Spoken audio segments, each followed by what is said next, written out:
شمار جو survey of Pakistan ہر سال چھپتا ہے اس کے اندر یہ سب دیکھ سکتی ہیں جو میں آپ کو چیزیں بتاؤں گا. ہر سال پاکستان کی معیشت کے اوپر ایک گورنمنٹ پبلش کرتی ہے جس کو کہتے ہیں سروے آف پاکستان. وہ اس حکومت نے ابھی پبلش کی ہے. اس حکومت کے سروے کے مطابق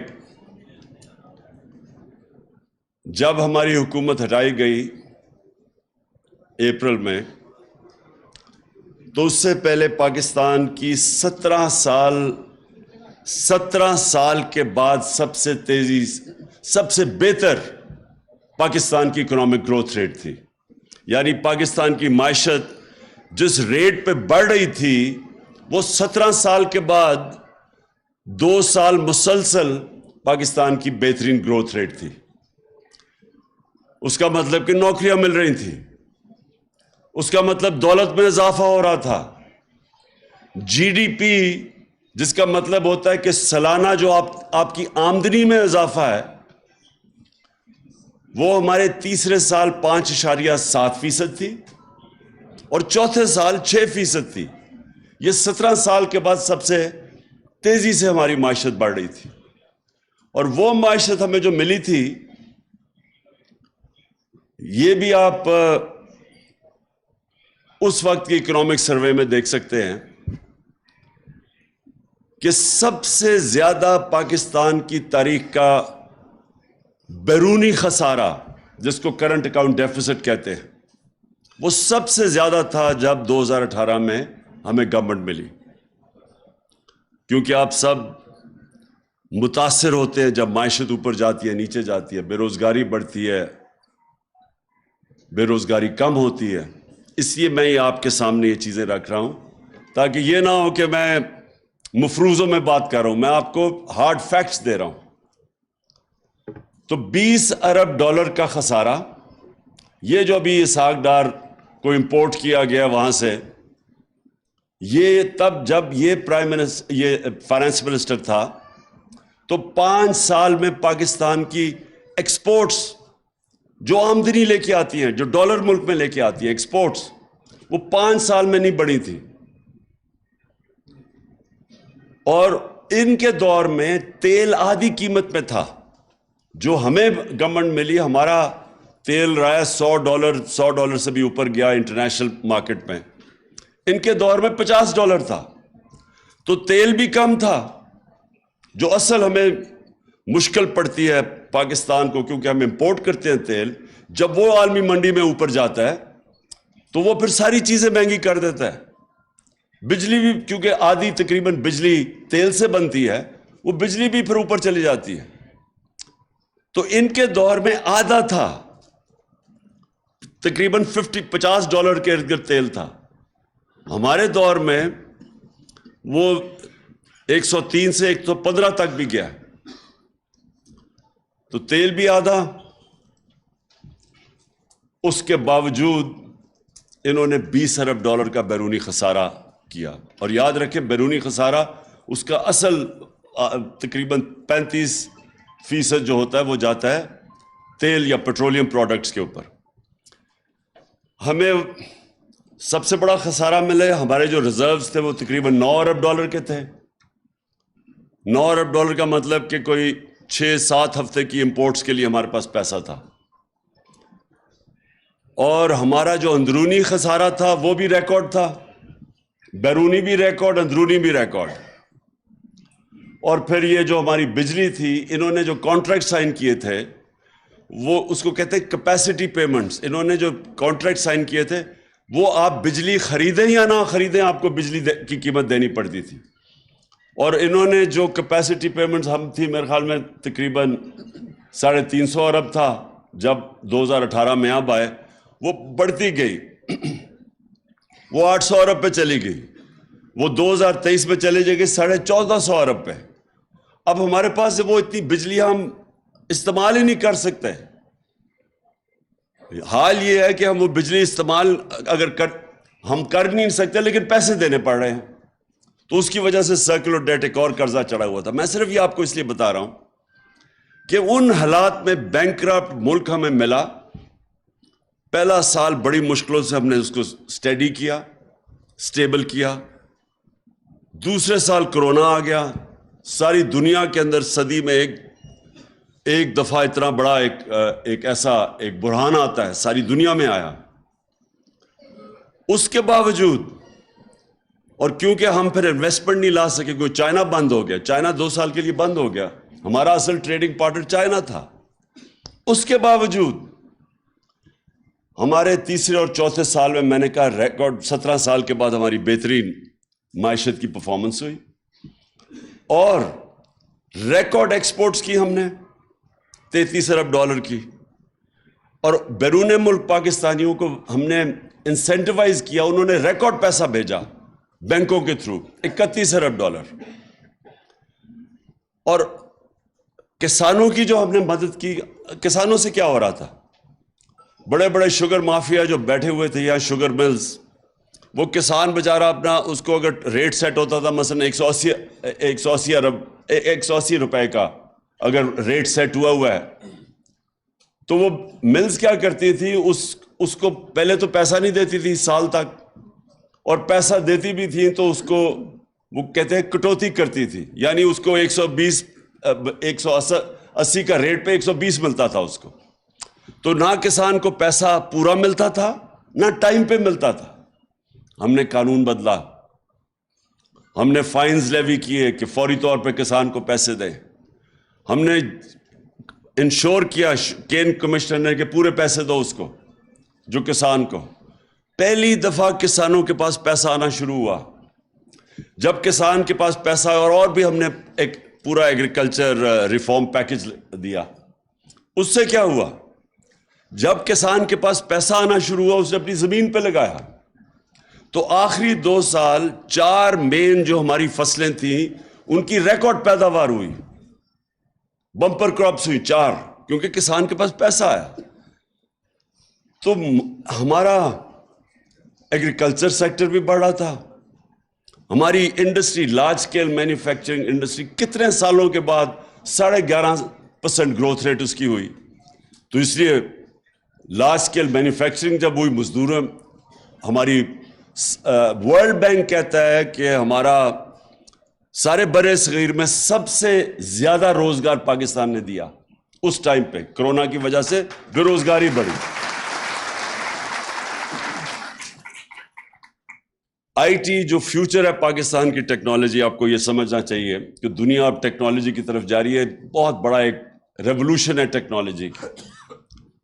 تو ٹیکنالوجی میں ہم بالکل ہی ہم آگے بڑھ نہیں رہے تھے. ہندوستان جس نے 2000 میں اس کی $1 ارب ایکسپورٹ تھی ٹیکنالوجی کی, آئی ٹی کی, اس کی آج 140 ارب ایکسپورٹ ہے. تو پاکستان کی وہیں پھنسی ہوئی تھی. تو ہم 75% ہم نے اپنی ایکسپورٹس انکریز کی آئی ٹی, کیونکہ ہم نے ان کی اس سیکٹر کی بھی مدد کی. پھر اسمال اور میڈیم انڈسٹری جدھر سب سے زیادہ روزگار ملتا ہے, ان کے لیے ہم پورا انسینٹیوائز, ان کی ریگولیشن کم کر رہے تھے جو رکاوٹیں تھیں, ایز آف ڈوئنگ بزنس اس کو کہتے ہیں, تاکہ روزگار ملے لوگوں کو. اس وقت جب ملک اوپر جا رہا تھا, اس کی ہمیں جب موڈیز, یہ جو ایک انٹرنیشنل کریڈٹ ایجنسیز ہوتی ہیں جو فیصلہ کرتے ہیں کہ ملک کی معیشت کی کیا حالات ہیں, اس کے مطابق آپ کو گریڈ کرتی ہیں B-, B+. تو ہم جب آئے تھے موڈیز میں بھی B- تھی, وہ ہم نے اس کو سٹیبل کروایا. ہمارا فیٹف کے اندر گرے لسٹ پہ تھے, وہ ہماری کاوشوں سے وہ ہم فیٹف کی گرے لسٹ سے نکلے, کیونکہ یہ سب نقصان کرتی ہے اپنی معیشت کو. اس کے بعد میں یہ بتا رہا ہوں کہ ہم نے یہ جو بات کرتے ہیں نا کہ پاکستان کا بڑا برا حال تھا جب انہوں نے اکانومی سنبھالی ہے, تو اس کے علاوہ ہم نے 3 بڑی ڈیمز شروع کی پاکستان میں 50 سال کے بعد.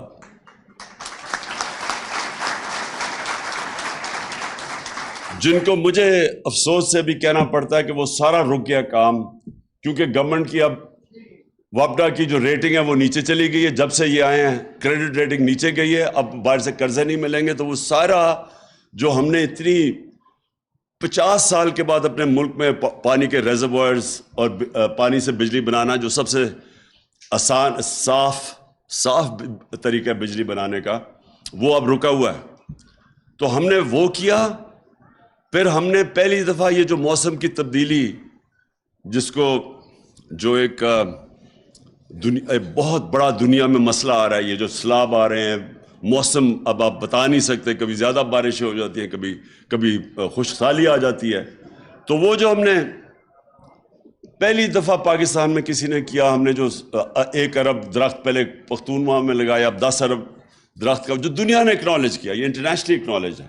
اس کے علاوہ میں صرف آپ کو بتانا چاہتا ہوں کہ یہ ملک سے کتنا بڑا جرم ہوا ہے کہ وہ جو گورنمنٹ یہ مشکل سے ملک کو نکال کے، بینکرپٹ ملک کو کرونا کے باوجود جو اوپر لے کے جا رہی تھی، اور پھر یہ بھی میں آپ کو ابھی بتا دوں، ہمارے اوپر 2 فائن ہوئے تھے، 2 کرپشن کیسز ہوئے تھے، ایک کارکے کا، رینٹل پاور کا، وہ پاکستان کو 250 ارب روپے کا فائن ہو چکا تھا، اور پھر اس سے بھی بڑا، جو سب سے بڑا تھا، ریکو ڈیک، وہ بھی پاکستان کے کیس فائن ایوارڈ ہو چکا تھا، اور وہ پتہ نہیں تقریباً 2000 ارب کا تھا۔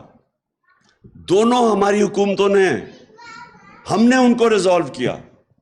ہم نے پہلے سیٹل کیا کارکے کا، میں نے ترکی کے پریزیڈنٹ اردوغان سے بات کر کے تو ہم نے وہ ختم کیا، اور پھر ہمارے دور پہ نیگوسیشن میں ریکو ڈیک، جو کہ بالکل پاکستان کو، جس طرح میں نے کہا، اتنا بڑا وہ 2000 ارب کا فائن پاکستان تو برداشت ہی نہیں کر سکتا تھا، وہ ہم نے سیٹل کیا۔ اس وقت انہوں نے سازش کر کے گورنمنٹ گرائی، اور گورنمنٹ کیوں گرائی؟ انہوں نے کہا جی بہت مہنگائی ہو گئی ہے، مہنگائی جناب پاکستان میں، مہنگائی مارچز کر دی، اور پتہ نہیں وہ 3-4 لانگ مارچز کر دی مہنگائی کے اوپر۔ مہنگائی کیا تھی؟ میں بار بار کہتا گیا کہ یہ عالمی مہنگائی ہے، ساری دنیا کے اندر مہنگائی آئی ہوئی ہے، اور اس کے باوجود پاکستان دنیا میں سب سے سستا ملک تھا۔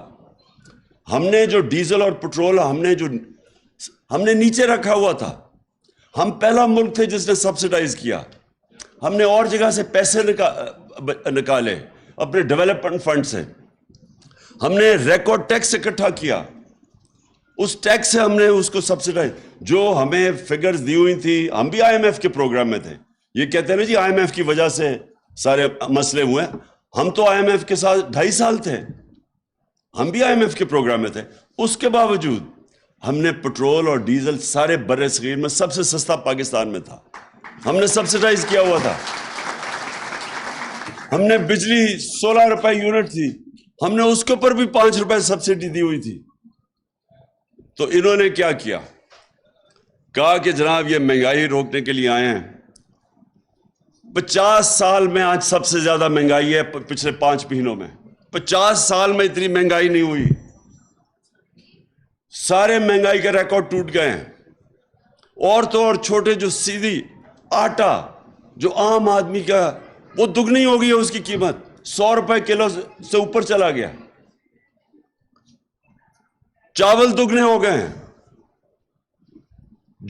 جو پٹرول اور ڈیزل ہمارے زمانے میں تھے، اب تو عالمی منڈی میں تیل نیچے آ چکا ہے، ہمارے زمانے میں 103 ارب سے 110 پہ گیا ہے، وہ نیچے آ کے اب وہ آ گیا $90 کے اوپر، اس کے باوجود 250 روپے کا لیٹر ہو گیا ڈیزل، جو ہر چیز متاثر کرتا ہے، اور پٹرول، اور روپیہ گرنا شروع ہوا۔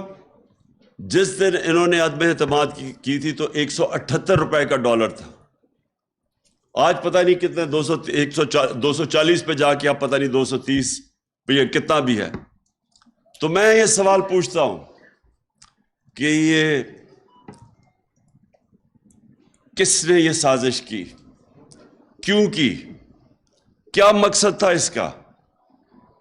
اس سے کیا سب کے سامنے ہے کہ اب پاکستان کو بجائے نقصان ہونے کہ پاکستان کی تو ساری موڈنگز کی جو ریٹنگ ہے، جو وہ گر کے وہ کون سی چلی گئی،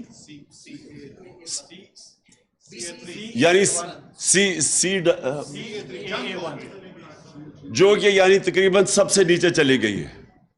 ہمارے 5 بینکوں کی ریٹنگز نیچے چلی گئی ہے, انٹرنیشنل کریڈٹ ریٹنگز. اور پھر سے میں نے کہا 50 سال میں سب سے زیادہ مہنگائی ہے, اور جو گروتھ ریٹ 6% پہ تھی یہ کہہ رہے ہیں 2% پہ, لوگ کہہ رہے ہیں اس سے بھی اب نیچے جانے والی ہے.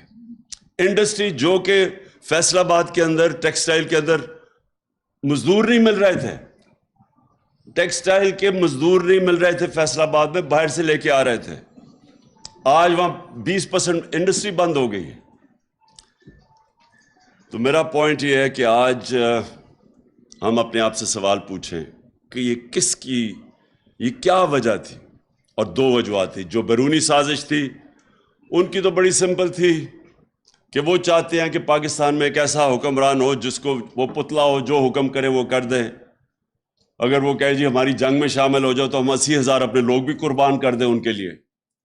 وہ کہے جی روس سے تم نے سستا تیل نہیں لینا, تو ہم کہیں جی ہاں جی جو آپ کہتے ہیں ہم تیل نہیں لیتے. ہندوستان 40% کم قیمت پہ تیل لے رہا ہے روس سے, لیکن ہمیں اجازت نہیں ہے کیونکہ ہم غلام ہیں یہاں. اور وہ کیوں غلام ہیں؟ ان کے پیسے باہر پڑے ہوئے ہیں. یہ ایک چیز یاد رکھنا, اگر آج میرے بھی پیسے ملک سے باہر پڑے ہوتے تو میرے میں جرت نہ ہوتی ایبسولوٹلی ناٹ کہنے کی.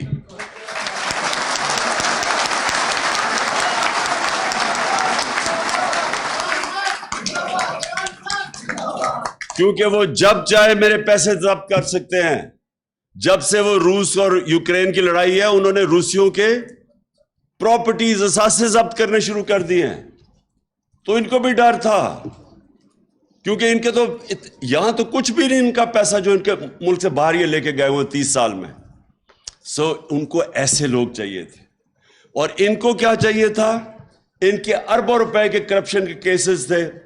شہباز شریف پکڑا جانے والا تھا, اس کے اور اس کے بیٹے نے جیلوں میں جانا تھا FIA کے کیس میں, جو مقصود چپڑاسی جدھر 4.25 ارب روپیہ چپڑاسیوں کے نام پہ اور نوکروں کے نام پہ آ رہا تھا, وہ سیدھا کیس میں ان کو سزا ہونے والی تھی. FIA کے اوپر اپنے آدمی بٹھا کے وہ کیس ختم کر رہا ہے, نیب کے اوپر اپنا آدمی اٹھا کے 1100 ارب روپے کے کیسز اب ختم ہو رہے ہیں. 200 کیسز ختم ہو چکے ہیں ان کے. ابھی عدالت میں پتا چلا کہ 200 کیسز نیب کے ختم کروا چکے ہیں اپنے. ٹوٹل جو ان کو جو ورتھ ہے کیسز کی وہ 1100 ارب روپے ہے, جو یہ معاف ہوں گے اپنے, جن کو NRO ملے گا. اور یہ جو NRO ہے, یہ جو NRO اب مل رہا ہے, اس سے زیادہ اس ملک سے ظلم نہیں ہو سکتا. کوئی دشمنی نہیں کر سکتا اس ملک سے کہ ایک طرف لوگوں کی کمر توڑ دیں مہنگائی میں, ملک کی معیشت نیچے لے آئیں. وہ تو دشمن بھی نہیں کر سکتا. اور ساتھ اربوں روپے کے بڑے بڑے ڈاکوں کے کیسز معاف ہو جائیں اور قانون چینج کر دیں. اب قانون اپنی چوری بچانے کے لیے انہوں نے قانون جو بدلے ہیں, میں اس لیے آپ کے سامنے یہ چیزیں رکھ رہا ہوں. اب انہوں نے قانون کیا بنایا ہے کہ اگر میں عمران خان کے کوئی 1 ارب روپیہ باہر پڑا ہوا ہے برطانیہ میں یا اثاثے ہیں اس کے, اور انفارمیشن آ جاتی ہے کہ یہ عمران خان کے ہیں, انہوں نے قانون بنایا ہے کہ وہ عدالت میں ایڈمیسیبل نہیں ہے. وہ ایڈمٹ ہی نہیں کر سکتے عدالت میں, انہوں نے قانون بنا دیا ہے. اور دوسرا, اب یہ آپ سب کے سامنے وہ میں نے کئی دفعہ فلمیں دکھائی ہیں کہ پہلے وہ مریم کہتی ہے جی ہمارے یہ 4 بڑے بڑے محلات لنڈن میں ہمارے نہیں ہیں. میری تو لنڈن چھوڑو پاکستان میں بھی کوئی پراپرٹی نہیں ہے. اور اس کے بعد جب وہ پینما میں انکشاف ہو جاتا ہے تو 4 سال کے بعد وہی کہتا ہے اس کا بھائی کہ الحمدللہ یہ ہمارے بھی ہیں اور یہ مریم ان کی مالکہ ہے. اب یہ سوال یہ ہے کہ وہ ایڈمٹ کر گیا کہ, اور وہ نواز شریف نے اسمبلی میں ایڈمٹ کیا کہ ہمارے ہیں. تو جب آپ کے ہیں تو بتائیں پیسہ آیا کدھر سے؟ اور وہ کیا کہہ رہا ہے, وہ جج نیب والے سے پوچھ رہا ہے کہ بتائیں جناب آپ بتا سکتے ہیں کہ یہ نواز شریف کا ہے یا نہیں؟ اسے کہا جی میں نہیں بتا سکتا, کیونکہ وہاں بھی میچ تو فکس ہوا تھا, اپنا نیب کا ہیڈ رکھ دیا انہوں نے. اس نے کہا جی نہیں میں نہیں بتا سکتا, چلو جی بری ہو گئے. یعنی دنیا میں ایسا مذاق ہوتا ہے. کہ ہر پبلک آفس ہولڈر کے لیے ساری دنیا میں قانون ہے. میں اگر پبلک آفس ہولڈر ہوں اور میرے اثاثے میری آمدنی سے زیادہ ہیں تو میری ذمہ داری ہے بتاؤ کہ پیسہ کدھر سے آیا ہے. میں تو پبلک آفس ہولڈر نہیں تھا جب میں کرکٹ کھیلتا تھا. آج سے 35-36 سال پہلے جب میں نے لنڈن میں اپنا فلیٹ لیا تو میں تو پبلک آفس ہولڈر نہیں تھا. میں تو پاکستان کا ٹیکس ریزیڈنٹ نہیں تھا, کیونکہ 6 مہینے میں ادھر کرکٹ کھیلتا تھا, 6 مہینے ٹور کرتا تھا دنیا میں. اس کے باوجود عدالت نے میرے سے جو سوال پوچھا کہ کدھر سے وہ پیسہ آیا, کدھر سے آمدنی, 40 سال پرانے کانٹریکٹ میں نے دکھائے ان کو کہ کدھر سے میرے سے پیسہ آیا. میں نے لنڈن اور وہ فلیٹ بیچ کے پاکستان پیسہ لے کے آیا. یعنی تو میں اس لیے آپ کو کہہ رہا ہوں کہ اگر ایک کرکٹر اپنی ساری source of income money trail دے سکتا ہے تو جو 3 دفعہ ملک کا پرائم منسٹر ہے وہ کیسے نہیں دے سکتا؟ اس کے اوپر تو ذمہ وہ تو سب سے سپریم عہدہ, وہ کیسے نہیں بتا سکتا کہ میری پراپرٹیز باہر کیسی ہے. میری بیٹی, وہ اس کے پاس تو کوئی ذریعہ معاش تھا ہی نہیں کہ وہ اتنے بڑے فلیٹ لے سکتی. تو اس کا مطلب اس کے چوری کے پیسے بیٹی کے نام پہ لے لیے, اور اس کو اگر آپ بری کر دیتے ہیں تو اس کا مطلب کہ وائٹ کالر کرائم کو پاکستان میں آپ پکڑ نہیں سکتے. اس کا مطلب کہ ایک میں بڑا طاقتور چور ہوں اور میں یہاں سے پیسے چوری کرا کے ملک سے باہر بھیج دوں, کوئی مجھے نہیں پکڑ سکے گا. انہوں نے قانون ہی بدل دیا ہے.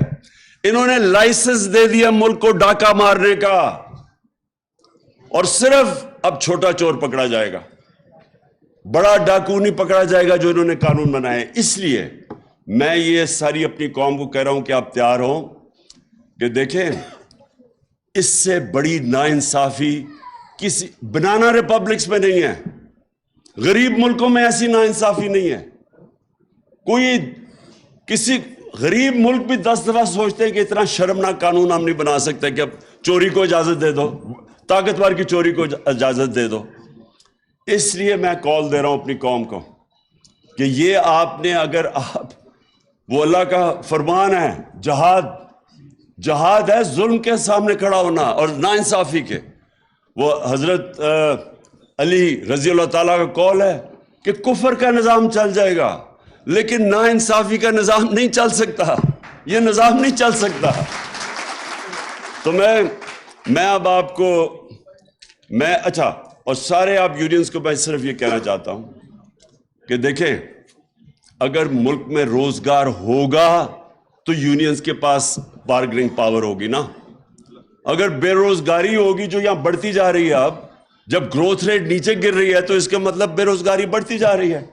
تو جب بے روزگاری اور بھوک ہوگی تو آپ کا تو سارا انفارمل سیکٹر میں آپ کا ورکر چلا جائے گا. وہ تو جو پیسے دے گا وہ اس کو لینے کے لیے تیار ہو جائے گا.